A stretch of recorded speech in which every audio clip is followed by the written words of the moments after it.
Brazil's future midfield general? If you've been a long-time fan of Brazilian football, then you surely remember the golden days, when Brazil's midfield was a nightmare for opponents. Back then, the midfield had an incredible balance.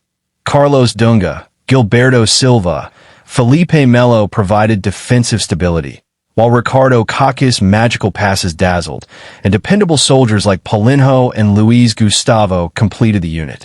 But when you look at today's Brazilian squad, that old image is hard to find. Where's the defensive midfielder who can command the midfield? The only name that comes to mind is Casemiro. Yes, Bruno Guimarães is there, but his club-level brilliance often fades a little when he wears the national jersey. Still, there's no reason to lose hope. A young talent is rising who could be Brazil's future midfield general. His name? João Lucas. Before diving into his story, let's understand why midfield is so important. The rhythm, flow, and control of a football match rely heavily on the midfield.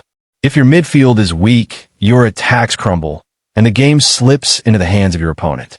No matter how strong your forwards or defenders are, without chemistry in midfield, success is far from guaranteed. This is exactly where Brazil is struggling. There's no balance, the defensive coverage is weak, and game control seems completely scattered. In recent tournaments like the Copa America and the World Cup, it was evident that Brazil lost its rhythm due to a lack of midfield strength.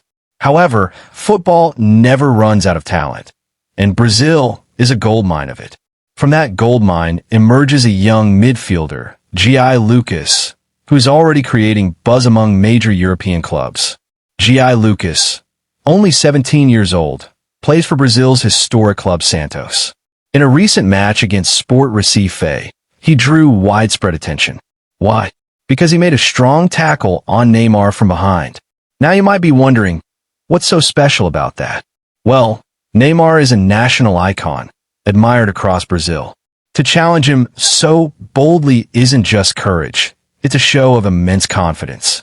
When a young player displays such fearlessness and control in midfield, it's easy to see how he can become a threat to opponents.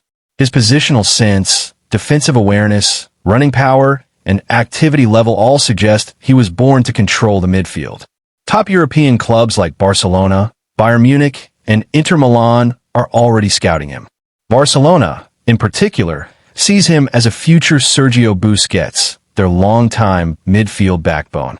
If Carlo Ancelotti, the incoming Brazil manager, give him a chance in a training camp, João Lucas could gain confidence and game sense at an entirely new level.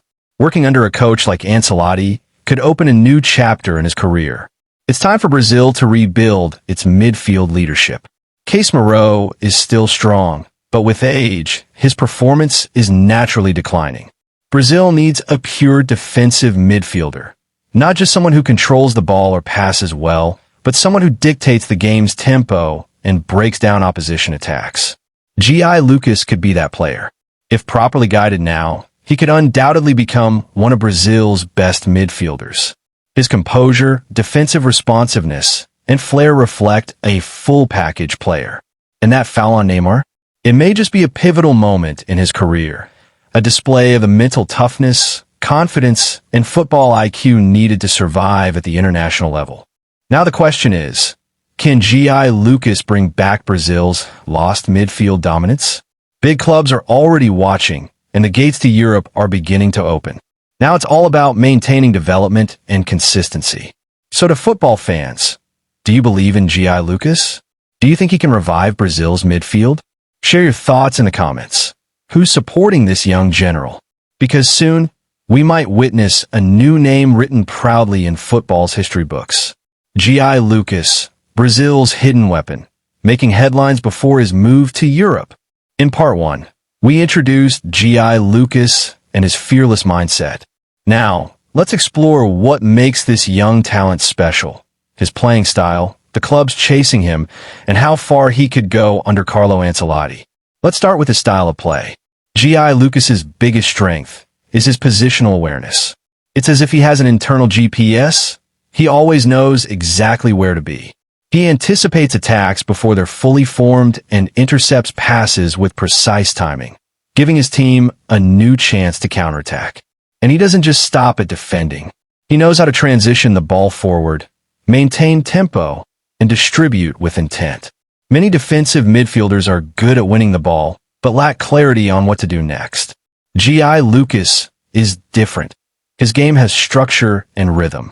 He knows when to speed up or slow down the game. This shows that he's not just talented, but tactically mature. If a 17-year-old Brazilian midfielder can play like a 25-year-old seasoned pro, you know there's something special. Another key trait, physicality and endurance. Though not physically imposing, he holds his own in duels with courage and balance. That foul on Neymar was not just bold. It was proof that he's fearless. One more highlight. He plays with a new generation mindset. He doesn't just pass and tackle. He reads the flow of the game. He knows when the opponent will leave a gap, where to press, when to block at the edge of the box. His decision-making is sharp. So, which club wouldn't want a player like this? Several top European clubs have expressed strong interest. Barcelona was among the first. With Busquets gone, they're still searching for a solid replacement. Gavi and Pedri are great attackers, but they lack a defensive midfield leader. João Lucas could fill that void. Especially if he's shaped into the Barca system, he might become irreplaceable in the future. Bayern Munich is also interested. Known for developing young stars like Alphonso Davies and Jamal Musiala, Bayern has a strong track record of turning youth into world-class talent. Inter Milan and Arsenal have also sent scouts. Arsenal is currently building a powerful midfield unit. João Lucas would surely attract attention there. However, there's one concern. Moving to Europe too early can be risky. Ideally, he should play regularly for Santos, gain senior match experience, and then transition gradually. That way, he won't just survive in Europe. He'll thrive at a top club for years. Now, let's talk about the Brazilian national team. Under Carlo Ancelotti, Brazil is planning a rebuild.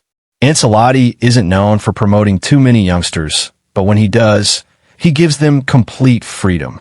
If João Lucas gets into a national team training camp, Ancelotti himself will realize how deep this player's potential runs. If João Lucas proves himself there, he may not just be a replacement for Casemiro, but Brazil's next midfield leader.